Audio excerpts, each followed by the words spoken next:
Welcome back, everybody, to another episode with us here at LearnBiz, the podcast. I am Sandy B, and I'm here with the lovely Lisa K. Crawford. How are you doing today, Lisa? I'm doing great, Miss Lovely Sandy B. Doing just wonderful. It's Friday. How could anything go wrong? And it's Memorial Day weekend, so you already know it's going to be shenanigans central here in South Florida. Oh, yeah. But nonetheless, we figure we'll still keep with some topical discussion. So today we are going to be sharing a little chat about the underrepresented entrepreneur. Are Black businesses going ghost? And Lisa and I talk a lot about issues regarding how entrepreneurs are treated out here in business and commerce, and how we are underrepresented across the board at so many different levels, but particularly when it comes to business ownership, business power in the industries. We don't have a lot of faces at the board tables. And we also oftentimes, when you're thinking of corporate America, lack representation at the highest levels. A lot of times we're still talking about the first Black, and you can fill in the blank, right? Yes. So today we're going to share a little bit about the underrepresented entrepreneur and why we think Black business and Black entrepreneurship is always using the first or the underrepresented or minority in conversation. So let's kick the conversation off with, what does it mean when we say underrepresented? What are your thoughts, Lisa, on this underrepresented entrepreneur? When I think about underrepresented, I think about not hardly being there, not a lot of that species of Black entrepreneur in the room, that there's too many spaces where we're just not there. And so many times it's underrepresented, but there are other times when there's actually still no representation. Right. And so we have a lot of issues in that regard. And I don't want to beat people of color up, because historically we have been through a lot as people of color coming to these shores. Right. So we know how our plight began, and we know we only got civil rights in 1964. Which means for some people, they feel like that was the beginning of a so-called level playing field. But when you're trying to play catch up, it definitely puts you behind. And that's what I feel underrepresented means. We're still not at our full capacity. Right. And we're not in the places that we need, where the movers and shakers are necessarily, or there's only a few. And it's not to say that we don't have businesses out here. It's not to say that we don't own businesses. It doesn't say that we don't have representation, but the numbers are just staggering when you really think about it. And we oftentimes need to find ways to build up this level of business ownership, but also understanding, there are some reasons. So, when we say, why is the Black entrepreneur underrepresented in business across the United States, I can think of so many different issues. One is that oftentimes we do own businesses. We are business owners. We have a lot of mom and pop and a lot of folks who have been in business for many years. Yeah. But one of the issues that is dominant in our community is the fact that there is a lack of business succession. So when someone passes away, you will have a situation where family members are looking like, I'm not looking to do that. And so you basically find yourself in a position where, Right. Okay, if no one's willing to take over the business, you're not going to have a business. Mom and pop businesses are great in theory because, you have a staple in the community. But when mom passes away or pop is gone, you have these family members that were enjoying the benefits of this business. And then it's like, oh, we're just selling the business. Oh, we're done. We're not trying to keep going with this business. Hey, Doug, thank you for tuning in again. Doug is back to have some chats with us. Appreciate Going it. ghost, Black businesses has increased over the last couple of years. So what we're talking about today, Doug, is not to say that we don't have increase in business. Not to say that we don't have a presence, Right. but we still find ourselves with these titles. And I'm Right. trying to understand why these titles are still being used, right? We see the word underrepresented all the time. You know, Lisa and Right. I are sometimes looking for programs and grants and different things. And we're like, why do we still see minority and underrepresented? Yes. Well, part of it is because many times people don't see the presence of Black entrepreneurship at high levels, right? So, as an Mm-hmm. example, I was talking about mom and pop businesses, and when someone passes away and no one carries the torch, no one continues the business operation, and that business is no longer. And it could have Right. been a business that's been there all our lives, right? I think of my childhood when I see these businesses in the community, they've been there my Mm-hmm. whole life. And then it's like, oh man, why is so and so's business closing? Be like, oh, you know, the mom passed away. It's like, okay, but the business has been there for like 20, 30 years. And part of it is because, you know, there was not a plan in place for the business to be carried forward. And so our issue here is kind of like, you know, why do we keep seeing this wording? Why do we keep seeing the first Black and fill in that blank? You know, we have a lot of people doing business right now. We have a lot of people taking hold of this concept of entrepreneurship, but we're also lacking in an area. We're Right. lacking in planning. We're lacking in risk management. We're lacking in ensuring that there is a contingency in place for what happens if. I think very much about different people that have passed away over the years who were either leaders of certain businesses or had a strong positioning, and it was like there was nothing left to kind of carry that over. So that's kind of Mm-hmm. like where we're thinking. So he says, truthfully, Black businesses are underrepresented. For the longest, we had less than 1% of business ownership. I like that, Doug. And Right. that is right. Right. That's true. Right. I would say speak truth, because that's definitely truth speaking. And Sandy, while you were speaking, I was taking the time to look up the percentage of Black realtors in the United States. And that number is about, you want to guess? I'm a Black broker, broker associate Give me that number. in that category, but we're 6%. Yeah. 6% of the total population. And if you look at those Black realtors who work full time in this Right. industry, it's about somewhere between 1% to 2%.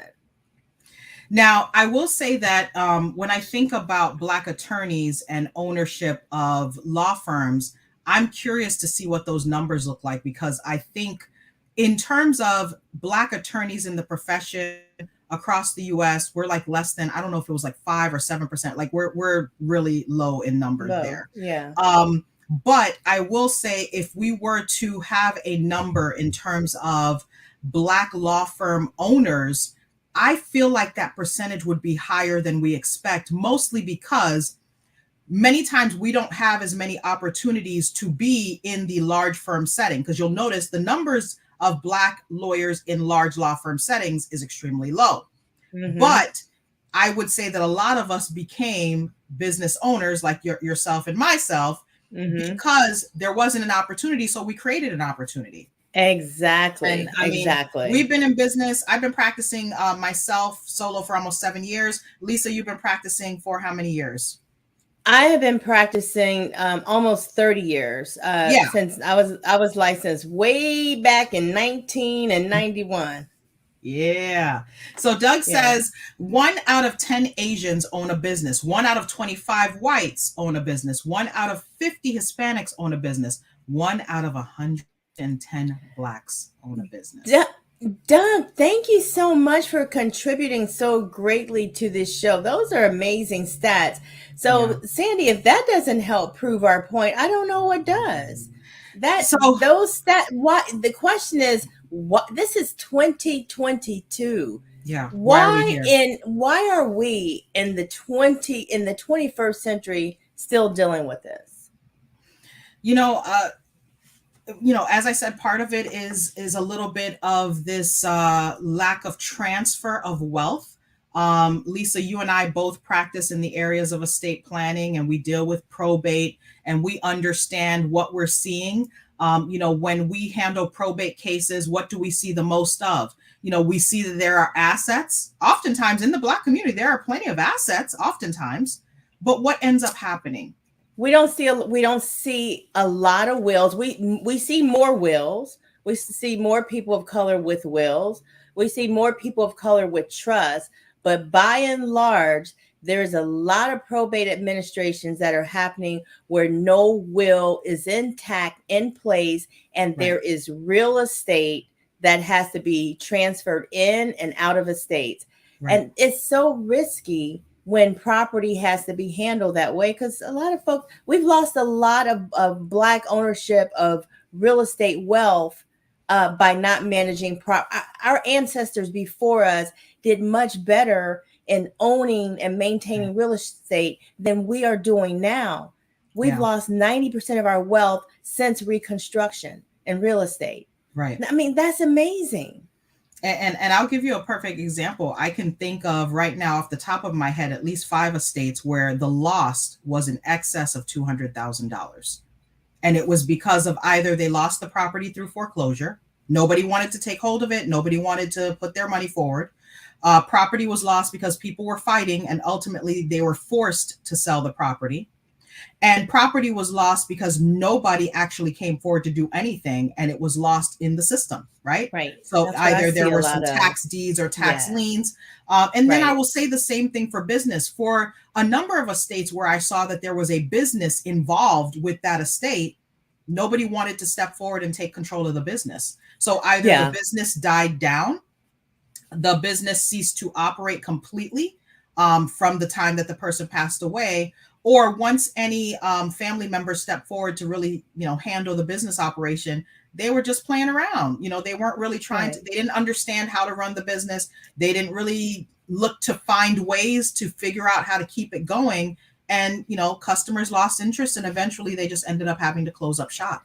And that is so sad, because, in some cultures that you're going to be what your father is. It's your sons, everybody is going to do that line of business. I mean, in some cultures, you see family of doctors, you see families of dentists.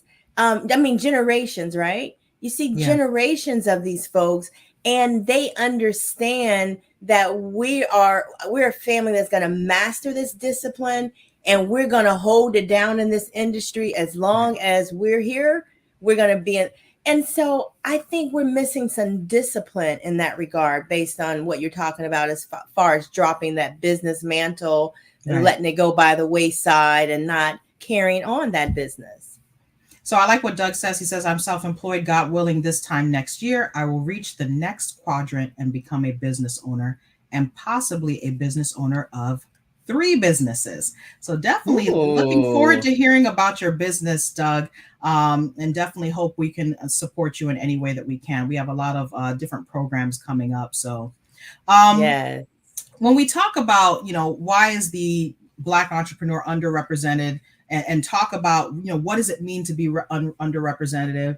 I know, Lisa, you mentioned earlier, the numbers decrease the higher that we go in certain types of realms when it comes to business.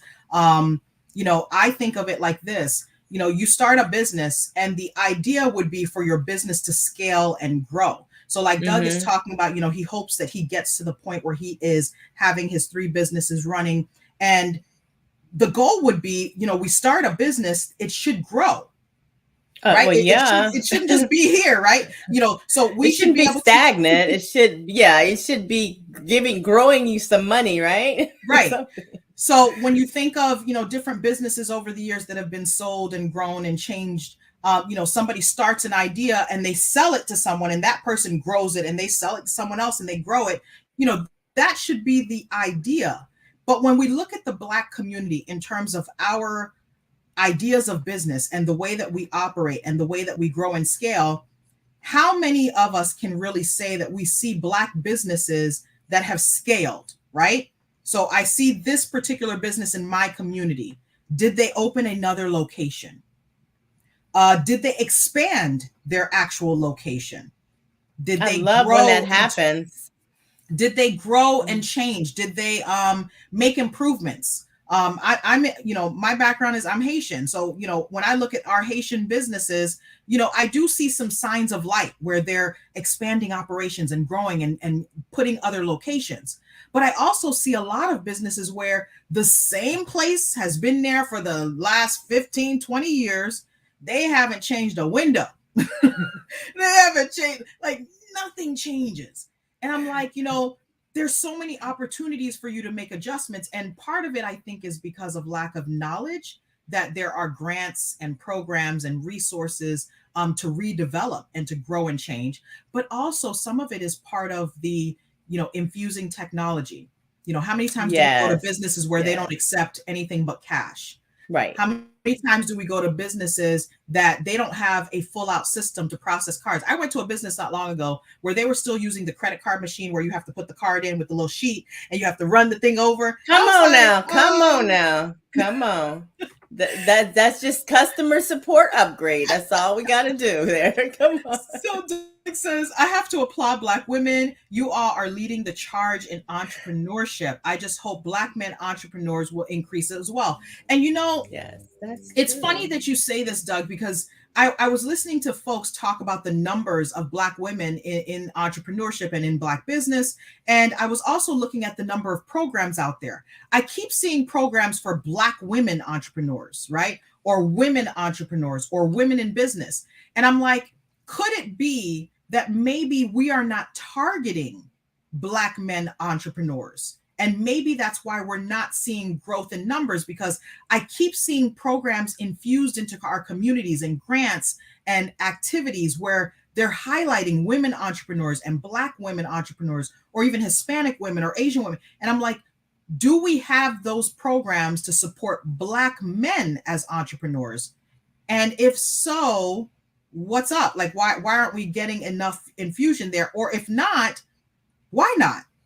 Why can't we? That's a good point. I have noticed that too. You see a lot of grants and things like that for Black women or women of color, but Right. very few for Black men or men of color. And I don't know if it goes back to that concept that the man is supposed to be able to take care of his family and stand on his own 2 feet. And he's not supposed to need any help from anybody because he is, after all, a man. You mean the unfair standards that are placed upon men as if they cannot, it's like there's a division in the Black community when it comes to Black men and Black women in many ways. We see it here in the YouTube space when it comes to talking about relationships and us connecting with one another and this whole Black men versus Black women. But we also see it when it comes to entrepreneurship, business, education. It's always pitting and putting one forward versus the other. And Right. So when Doug says, yes, Black women have an advantage as far as small business loans, yep, grants, because the double minority status applies. And you are so right. Double minority status. And it's unfortunate because we suffer from the same issues. So why would one benefit over the other? Well, let's think about it. Are Black women the only minorities? Are Black men the only minorities? No. And who they really focus on when they talk about minority, which is why they do this umbrella. They'll always say minority instead of just saying Black. Why can't we have a Black business program, a Black entrepreneurship incubator, something to focus on supporting Black business as a whole? They have to separate it, right? They make sure that they do Black women, or they'll say minority and women. Why do we do that? That's kind of deep, minority and women, because just like Doug said, within that is a double minority. Yes. So, we're really hitting some major issues as to why we have the underrepresented minority, entrepreneurs being the Black community. But even worse, we would probably have to focus on Black men in entrepreneurship. I think we absolutely do. Look how this country is set up with like the whole head of the family kind of situation, right? Right. Black men obviously need to tap into a source of income to be able to support their families, to protect their families, to provide for their families, to do all those things that any other man naturally and normally wants and needs to do. So, I mean, we need those kind of resources. We've been cut off. And so when you look around and you see, after slavery ended, you saw Black folks standing around on corners. Then you had laws that said no loitering, but we didn't have jobs. They didn't have jobs.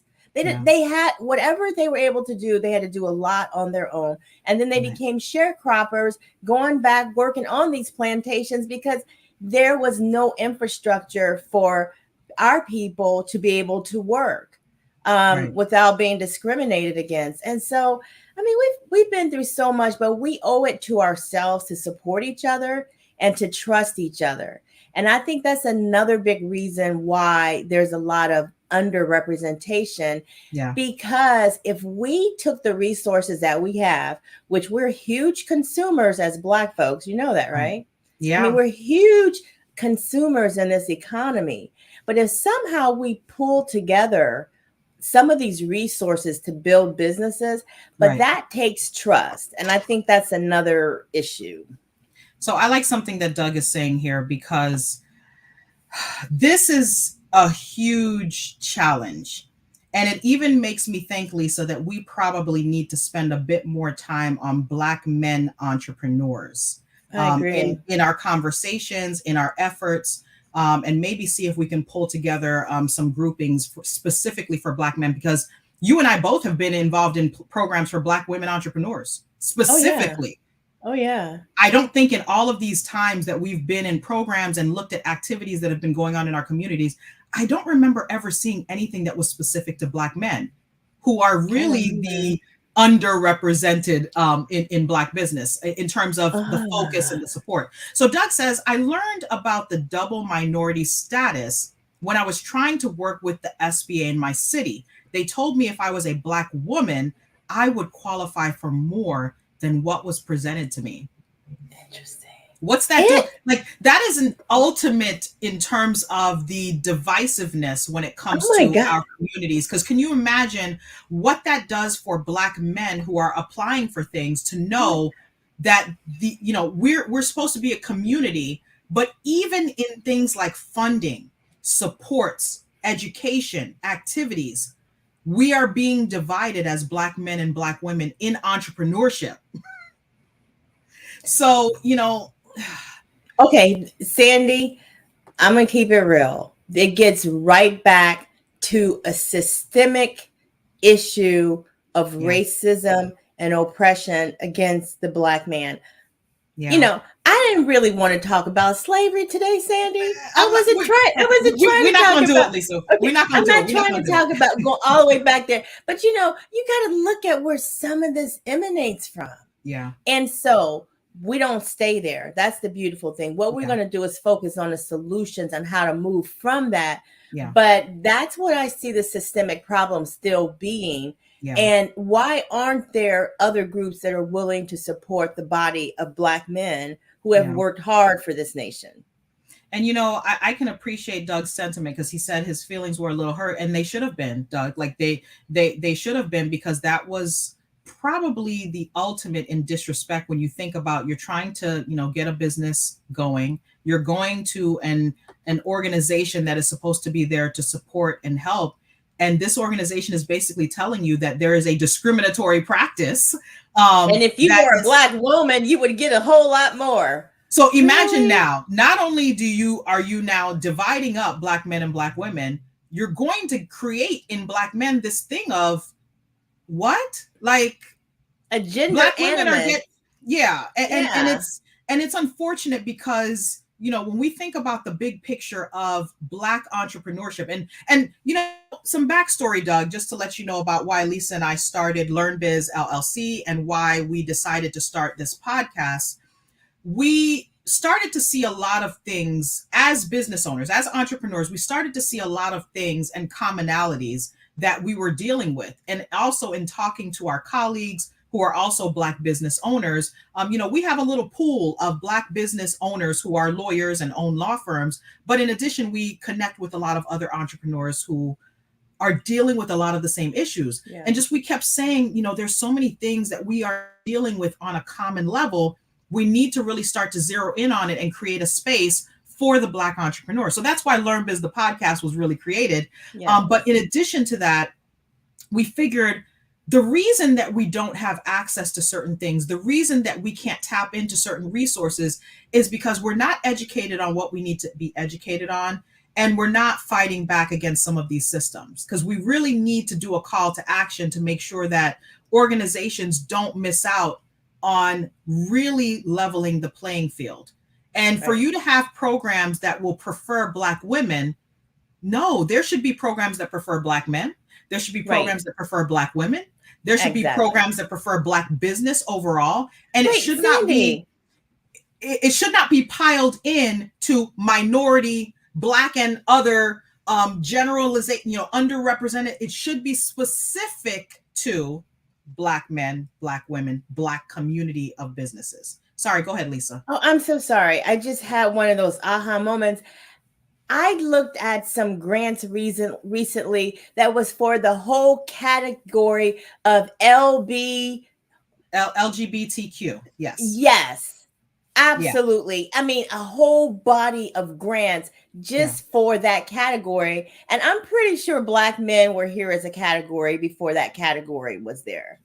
So what it triggers for me is the fact, and something that Doug said also reminded me of this, whenever something should have been intended for the Black community, period, they can't do it. It has to be rolled into minority, which means it's not Black, because we're not the only ones categorized under the umbrella. It's categorized under underrepresented. It's categorized under, I think it's BIPOC. It's categorized under other wordings and, categories that will envelop other groups, because we can't just have Black. Right. So I think what it does for us is we have to be more diligent in our efforts. And I think, Doug, today you have tapped into something that Lisa and I are committed to focusing on. Thank you, Doug. Really directing some efforts to say, what do Black men in business need? What do Black men in business seek in terms of funding opportunities? Yes. How can we tap into larger organizations to say, hey, it's not just Black women that need these resources. We need to cater to a bit Black men, like specifically, not Black, not minority and Black men, right? Black men. Right. And what about the young Black men that are coming of age every single year?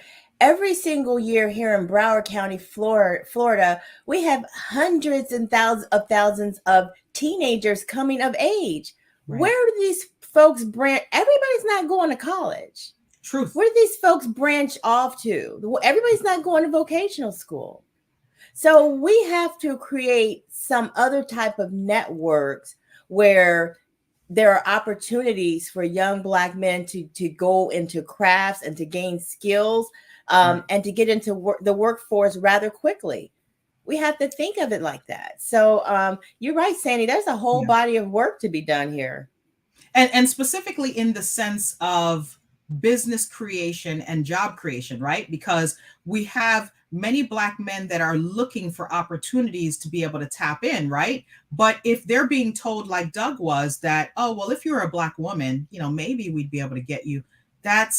So there has to be a level of accountability on these organizations that are establishing these programs to not just whitewash it under this umbrella and say, oh, well, we'll get them in here somewhere, but to instead make a concerted effort to specifically target Black men in business and make sure that there are grants available, there are programs available, there are loans available specifically to them, because there are loans available specifically to every other community but Black men.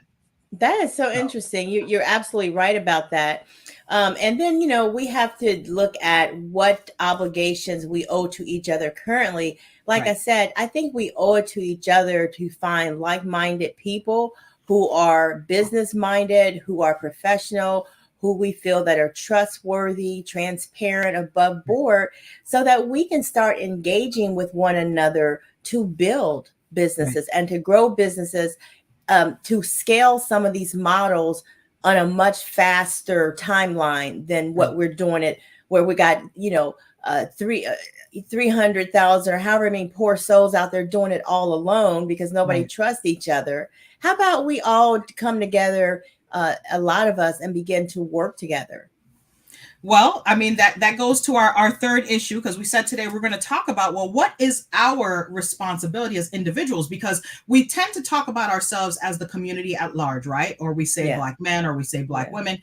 But when it comes to the responsibility for us to be able to carve out opportunities, experiences, funding, programs, what is our individual responsibility? I will say what mine is. As an attorney, somebody who has become an attorney entrepreneur, I started my firm with my partner. We've been going strong for about, I think we're like 5 years in. I've been practicing for about 7 years. I have committed myself to really tapping into law students, to tapping into any students who are potentially interested in the law.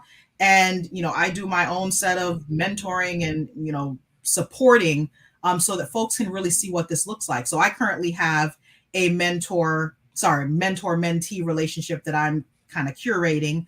And I have an intern this summer that I'm supporting who is a Black law student just coming up. She's going to be graduating probably in the next year or so. And my commitment is to make sure that she can see the entrepreneurship side of the law. So she's not only going to get some experience and training and be able to understand how different practice areas work, but I'm also going to give her the opportunity to understand what the business side looks like and what are some things that she can do and prepare, because guess what? It's each one, teach one. Each one, yes. So imagine if every one of us found a way to tap into somebody in the next generation and encourage them to do the same, right? And Yes. also taking opportunities to continuously engage. So I'm part of a lot of different initiatives and communities when it comes to my profession, to tap into law students. And trust me, when I see a Black law student, I'm like, hey, how you doing? My name, here's my information, reach out, let's connect. Nice. And I have a girlfriend of mine in the section, because in our section, there's over, I think, 10,000 attorneys. And I can always count on one hand how many of us are in the room at any given time. So whenever we go to our meetings, we're always counting. All right, we see a new Black attorney. Let's go talk to them. Let's find out what they do. Let's see if they need any help with anything, or even just connecting, right? Because it's important that we do that type of stuff. And then on the other end, with talking about LearnBiz LLC and LearnBiz the podcast, Lisa and I are committed to making sure that we highlight entrepreneurs in every industry that we can tap into. Yes. So whether it's hospitality, retail, clothing, folks in the beauty industry, folks who are in professional realms, like we've had lawyers who do personal injury. We've had trademark copyright. We have ourselves, and we need to highlight ourselves on one of these episodes. We can talk about estate planning, we do. guardianship. We've had Black realtors. Real estate. We've had accountants. I mean, we've tapped in a bit, but we still have more to go. Oh my God. But our commitment is to be the home of the Black entrepreneur and to make sure that we touch as many realms as we can. But we're also committed to doing the education. So we just did our summit. We talked about business formation. We talked about trademark copyright, social media, branding, health and wellness. So we did a whole entrepreneur mindset summit. But what was our focus? Black business. Yeah. And do we want Black women only? No. We want Black women. We want Black men. We want to have as much representation as we can. And so our job is to make sure that we're bringing more to the table. So that's our commitment individually. And I'll give Lisa your opportunity. What's your commitment? What's your responsibility? Well, over the years, being a practicing attorney, I definitely have had young law students in my practice. A couple of them have been influenced to go on and study law. I'm in touch with one of them to this day, who's an attorney in Washington, D.C., and he attributes his career in law directly to, working for me in my law practice. So that makes me feel really good. And, a few of the other young folks who have worked with me over the years, I'm in touch with them. We talk. They're young professionals now, and it feels good. The other thing is, I have my passion pieces. One of my passion pieces in the law is making sure that people of color understand how important it is to do estate planning and to be, get their life affairs in order. And I feel like the more that we can just educate the public, and Sandy, you know this because you've done a lot of these platforms along with me in terms of getting out to the community, talking about the importance of estate planning, getting a will, not just a will, but just looking at some of these different documents that help you do life planning. And then, when you do life planning, like the way we talk to people, you create legacies and you create generational wealth, and you transfer those things to the next generation in a way that they can benefit and use them and hold on to them. So we also know that people in the Caucasian communities, they get these things. These families, they always have trust. They know to have a trust in the family. They know how to stay out of probate court. So part of that is my passion, is educating our communities. But in terms of, and in real estate, I will say that too. And Sandy knows as well, but we've seen a lot of Black folks lose wealth through real estate. So we want to educate the public on how to create generational wealth and pass it on, because that's how we keep these businesses thriving and growing. And one of the things that's really a big pet peeve for me, and I'll be finished, but that has to do with when you're dealing with Black professionals and they look around and they see that the folks that they need to hire, that there's no person of color, but they may be conscientious somehow, but they still see that there's no person of color, and they'll go ahead and they will hire that Caucasian accountant or that attorney or whatever the need may be. And that's okay, because, everything doesn't have to be, scoped through some type of black, white lens, but then again, it kind of does. And so what I'm saying to you, if you're one of those people and you don't see a person of color in the room, then you tell the person that you intend to hire, look, I will give you this business, but I want you to work with a young Black entrepreneur, and I want them to know everything that you're doing on this project, and I want them to shadow you, and you show them everything you're doing. That is the condition on which I will hire you. Why can't we make demands like that so we can be able to raise the standard to put more people of color in some of the upper echelons of business? Because these people, when they finally break off and they retire from these businesses after these nice careers where you don't see a lot of Black folks up there, they go and start businesses as entrepreneurs. And they're trained, and they have training behind them, years of training working for other businesses. That's what we're missing, because we're not in the room, and enough of us are not demanding that we be there. Look at Lisa. You over there preaching. I didn't mean to. So I wanted to make sure, and I'm sorry, I kind of blurred while I was trying to get something on the screen. So I want to make sure that people know that this Entrepreneur Mindset Summit is still on our channel. We're going to keep it up there because it really gives an opportunity for us to share some great information. And you know what, Doug, when we do the next one, we got to make sure that we have 3 men and 3 women on here so we can get the full gamut. But just to kind of let you know that, we talked business formation, trademark and copyright, social media, branding, accounting and bookkeeping, health and wellness. This was a great program. It was only 2 hours. So we definitely encourage folks to go back and watch the replay. I'll try to make sure I put it in the link of this information. But it was a great summit focused on us as Black entrepreneurs to give us I want to say the upper hand, like a level the playing field a bit, give us some foundational information that we need to apply to our businesses. Because so many of us, including myself and Lisa, when we started out in business, many of us really struggled. And we struggled to really find a footing because we didn't really have an example to look to. And so we struggled with trying to figure out the finances. We struggled with figuring out marketing and branding and how to structure our business and how to maintain customer service and appeal. So these are the things that we do to try to make sure that we level the playing field a bit, give people more information, and do some education. So also want to shout out our businesses too. You know, we got to make sure that we tell people what we do. So Lisa, go ahead and give a little bit of your business. Thank you so much, Sandy. I am an attorney. I'm a probate attorney and estate planning attorney. I've been in practice for a number of years, just about 30 years, so a long time attorney. I am also now a realtor. I'm a broker associate here in South Florida, and I love working in real estate. And so I'm doing a little bit of both. I can never give up the law because that's my passion piece, as I was saying. You know, I want to make sure Black and brown communities are educated in probate and estate planning. But I also love working in the field of real estate sales, helping people buy and sell their dreams. And so that is very fun for me. I'm good at it. I enjoy negotiating contracts, all those things. So I'm Lisa K. Crawford, attorney and broker associate. All right. Well, so I'm gonna go put my slide up too, so I can go on here, girl. Go on here. So I am Sandy Boistron. I am an attorney as well. I practice in the areas of estate planning, probate, and guardianship.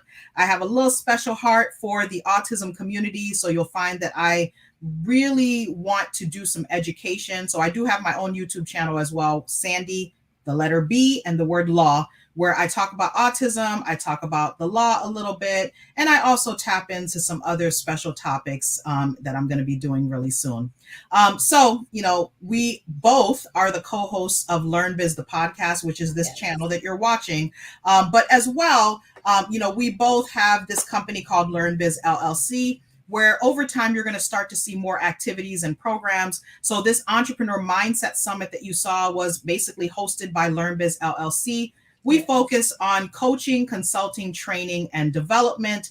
And our goal is to put on more activities that will allow us to stimulate more Black entrepreneurship and also to really cultivate more relationships amongst Black entrepreneurs because we really want to be able to do business with one another and share those experiences. So, and buy more real estate. We have to buy more real estate. And I'm not just saying that because I'm in real estate. I'm saying that because you want to break the cycle of poverty. You want to create generational wealth. You know, when inflation goes up, so does your property value. So buy real estate.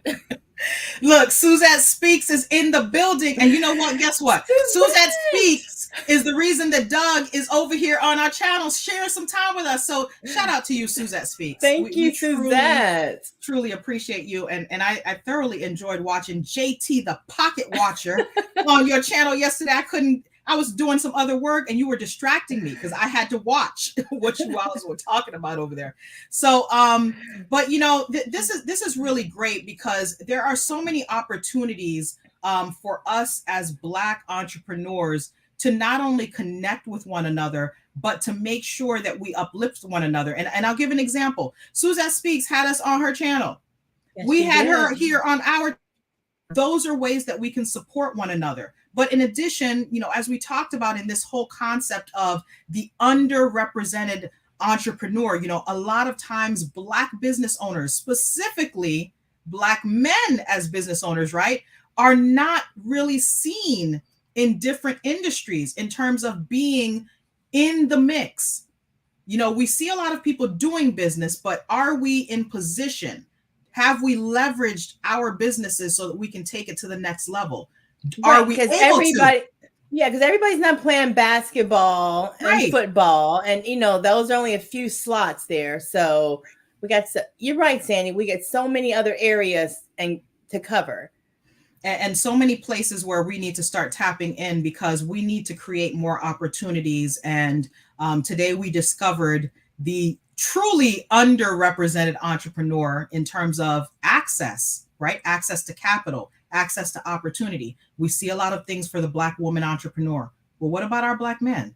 We got to make sure that we're speaking up for them as well and supporting them in these different experiences. So Man, Andy, I one can't more believe. thing. One more Yes. thing. Do you think that a person of color, Black entrepreneur, should ever feel comfortable being the only one in the room? Should we ever get comfortable with that notion? So I'm going to say it like this. I've never gotten comfortable with the idea. I'm always very cognizant that I'm the only one in the room. Every time I go to, for example, I have my meetings coming up for my section of the bar. Every time I step in the room, I am the only one without question.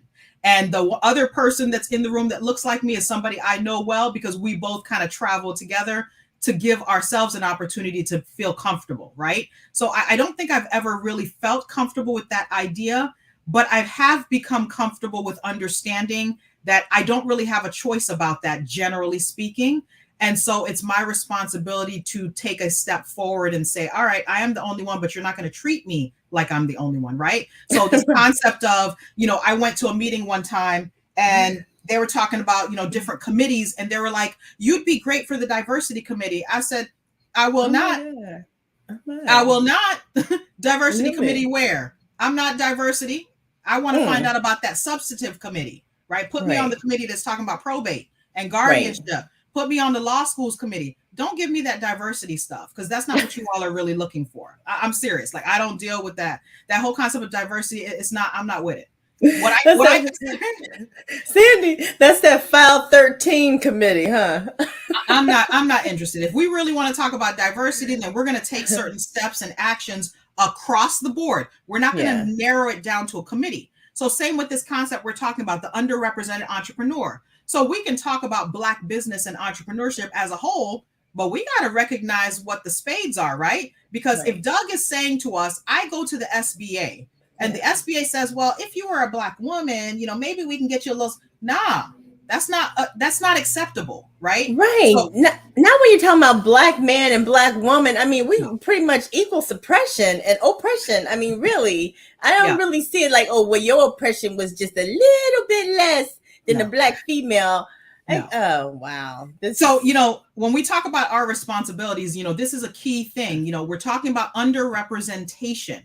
And it's not that we're not present, right? There's a lot of Black business. There's a lot of Black dollars, but there's not a lot of Black power in business. Speak, right? Sister Sandy B.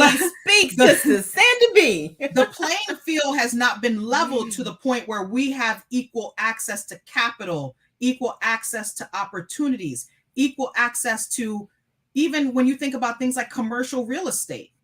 Come on. How many Black business owners do you know that have own their own building, own their own business building, or are they leasing? I know folks right now that last year they could afford their lease for the year. This year they can't even afford to stay in their same location because rents have increased 300%.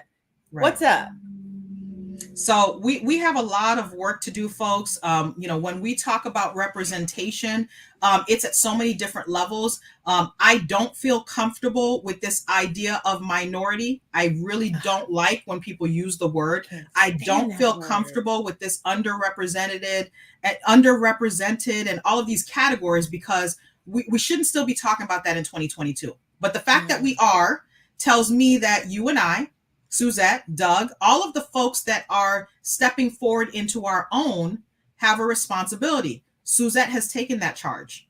She reaches out, she connects, she's coming on here. She could be doing 100 other things. Doug is here. He could be doing plenty of other things, but it's about building community, building understanding, building relationships, but also providing contributions. So we have to be able to support one another. And when we see opportunities presented, we have to be able to step over and say, hey, Doug, did you know that there's this program? That's true. Hey, Suzette, did you know? Hey, Suzette, you might want to have so-and-so on your show. I met this person, right? That's so true. There's so many different ways that we can connect with one another. And we're not going to be too long-winded, because I don't know how we got to 48 minutes. I think Suzette is having an influence on us, because we normally... We do our little 20 minutes and we're out and we're over here. It's like 49 minutes in. I don't understand what's happening right now. Suzette can massage a conversation. It could be like just 10 minutes. And before you know, you will be there 100 minutes. I am not kidding. We love you over here, Suzette. We thank you so much. So in closing, we're definitely going to circle back to this topic. And you know what, Doug, we're probably going to do a show about the Black male entrepreneur and talk about some things, maybe some programs that we can find out there, or better yet, even some things that we can do to help some of these situations. So that is definitely coming soon on our agenda. I will say coming up, we have Kristen Kitchen, I believe. She's coming up soon. I don't know what date she's slotted for, but she should be coming soon. We also have another young lady that I believe you and I, Lisa, met during the Women Entrepreneurship program. She was one of the facilitators, but she started her own business. So she's going to come on and tell us about it. If I'm not mistaken, she's in the consulting realm, but I forgot what particular thing. But we have some speakers coming up. Yes, we do. Also have some programming coming up. So we did our summit.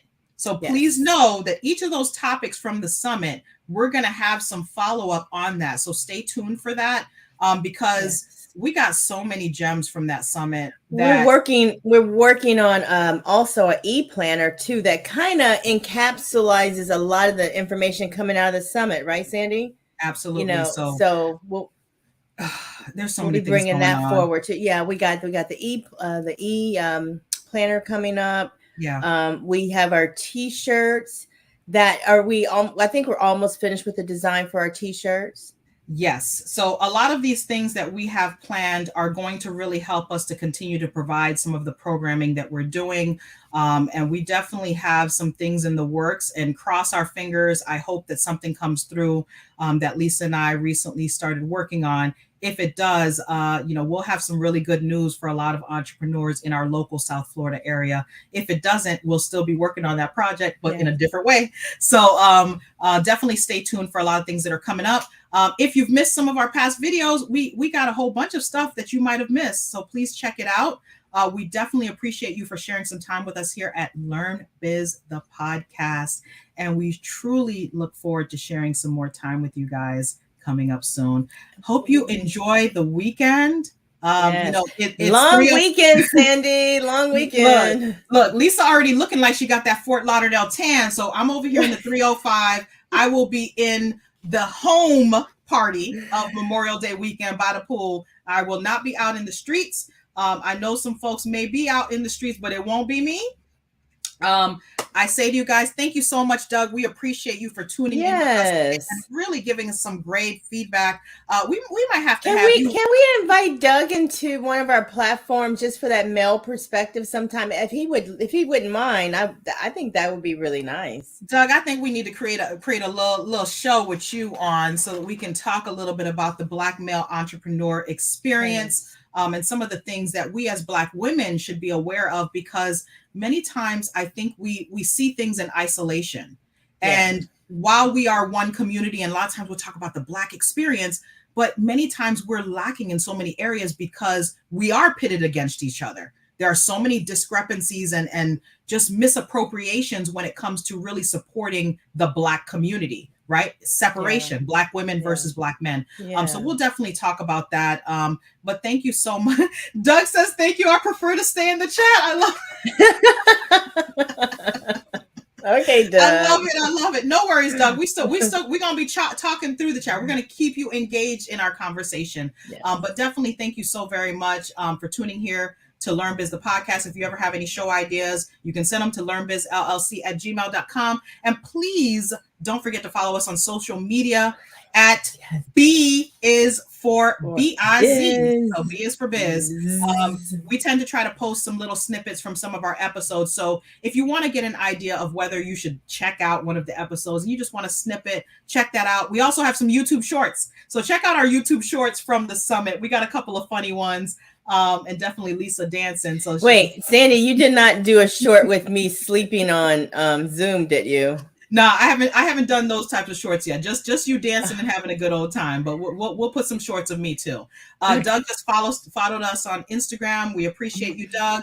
And we will catch you guys next time. So we usually are on here on Tuesdays and Fridays. We try to do it at around noon, but sometimes we get late. Like today was a long day. I don't know what was going on today, but Well, I Memorial was Day showing weekend. properties all day. That was me. And I was in the sun. So you see that sun line right there? Yeah, I was in the sun. I need some more sun. I'm gonna get a little sun so I don't be like Casper no more. So have a great, safe Memorial Day weekend. My prayers out to families who are really hurting during this time. There are so many things going on. In Valde, Texas, let's pray for the families in Valde, Texas. And more importantly, not just pray, but be ready to do something come November for real and get these, as my girl Joy Reese says, get these ghouls up out of there. I'm not allowed to say that, am I? I don't know. Listen, what we have is the Black entrepreneur being ghosted at this point, right? I can't end these with laughter. You guys have a great time. Thank you so much. Thank you, Doug. I know we were over here massaging this closing, but we enjoy you guys' weekend, and we'll catch you again soon next Tuesday, same place, LearnBiz, the podcast. Have a great day, guys. Bye, guys.